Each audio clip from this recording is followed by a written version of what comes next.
How y'all doing, folks? Effie once again, and this time I review my number 3 and my top 5 favorite Friday 13 movies. Friday 13th Part 4, the final chapter.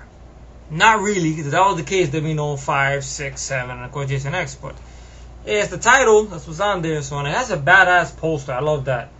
Show a picture of Jason's mask with a knife going through the eye. It's really badass.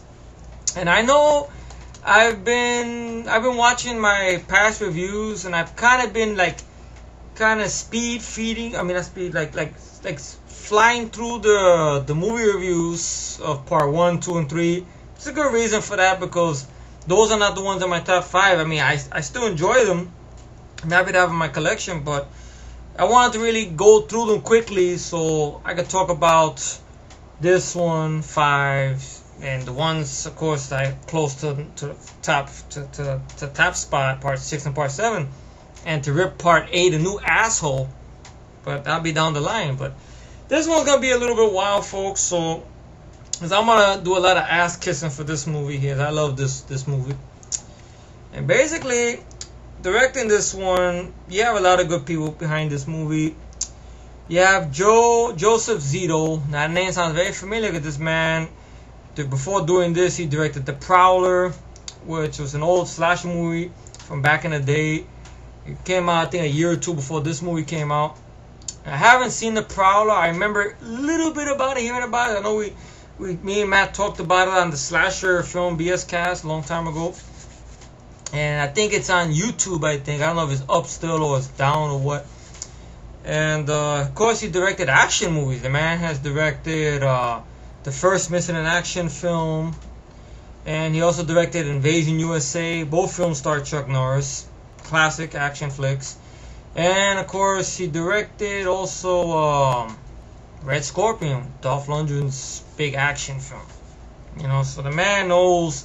He's a very competent director, especially when it comes to this type of film and everything like that.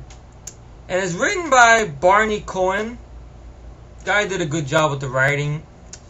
And what's to say about this film? I mean, it's got a good cast. You have, of course, Crispin Glover. This is a year before Back to the Future came to be for him.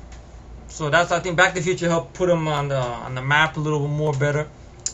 And he does a good job in this film. You have, of course, a very young Corey Feldman.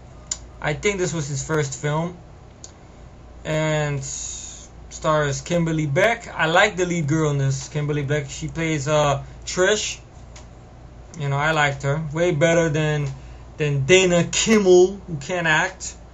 You know, not better than Amy Steele, but I feel she's up to par with Amy Steele, you know, and everything. So I liked Kimberly Beck. Eric Anderson, who plays the lead guy in the film. And I'll go into the plot. The movie opens up and pretty much we see the crime scene, the police, everybody show up there to where part 3 was at, where we see Jason in the barn with the axe stuck in his head, right there, dead on the floor.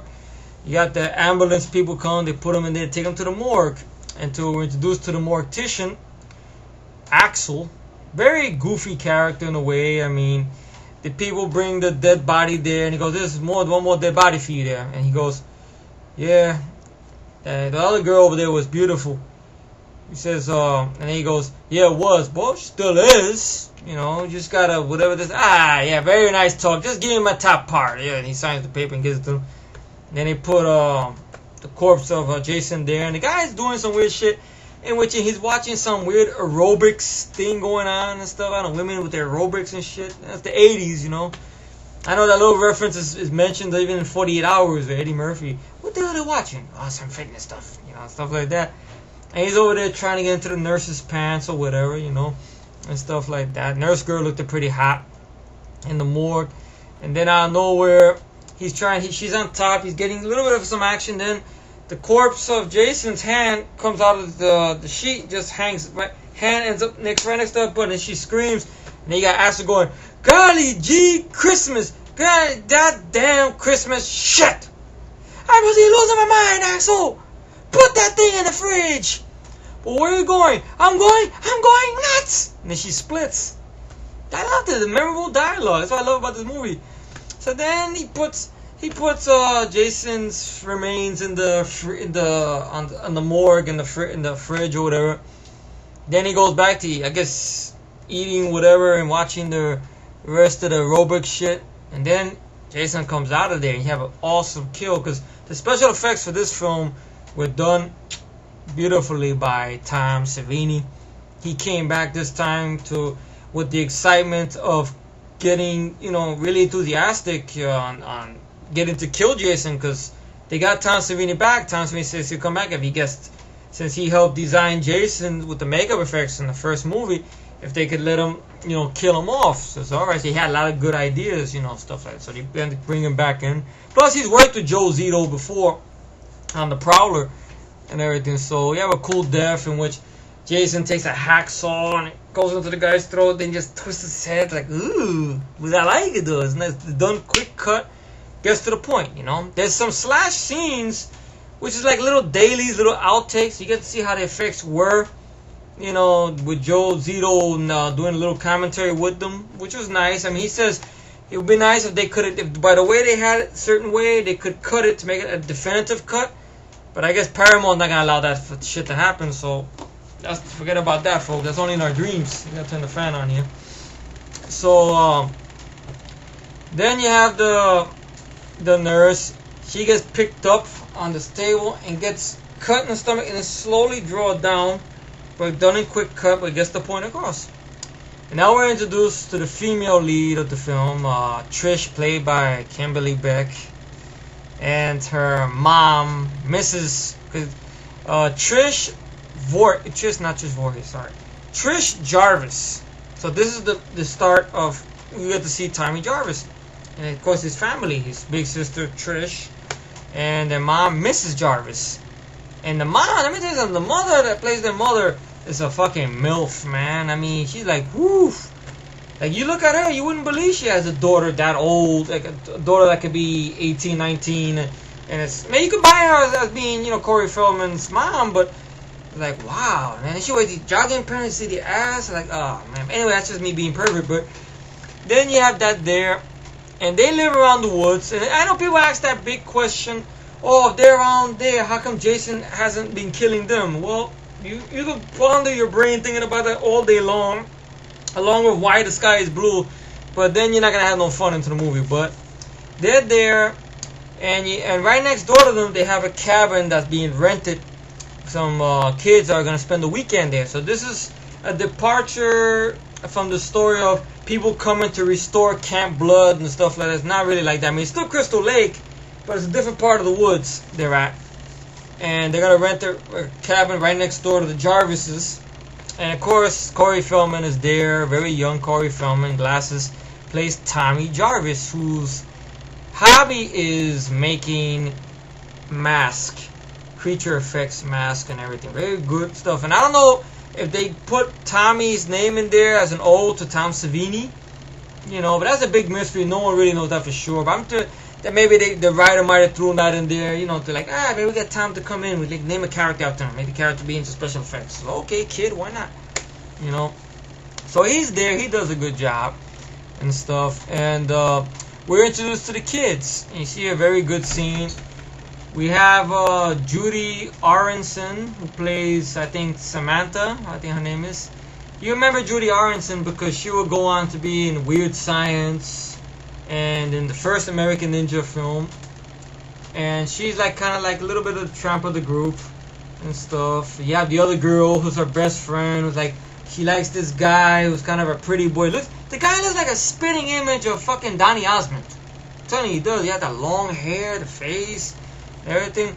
Then you have this guy who's the guy who's rented out the cabin, Paul. I guess the guy that's with us, Samantha's man.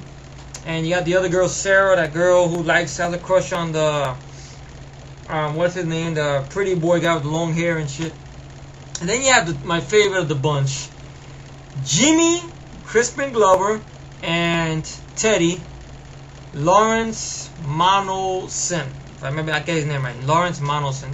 Not a bad actor. He did I think a teenage sex comedy. I think a little bit before this movie. His movie called Last American Virgin. I remember him from that movie. And he was also in that movie with Eric Stoltz, that movie Mask. With Eric Stoltz, he played Eric Stoltz's buddy in that movie. He's been in a couple of flicks. I know one time he was in this movie, like a mystery movie or whatever. I forgot the name of it. I know Elliot Gould is in it. Some girls are getting killed and he's being blamed for it. He has to clear his name. Very good thriller. Forgot the name of that fuck man. That's how good it was. I forgot the name of it.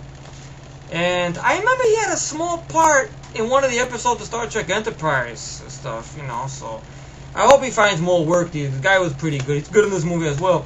He plays Teddy. And of course, Jimmy is Crispin Glover, and you have that cool sequence in which Jimmy's depressed because he just broke up with this girl named Betty. And Teddy's breaking his balls about, so BJ Betty, and you split? You over? You and BJ Betty? Hey, lay off. She was okay. She was alright.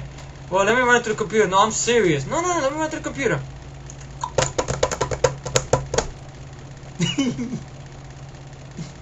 He goes, and then Jimmy goes, What?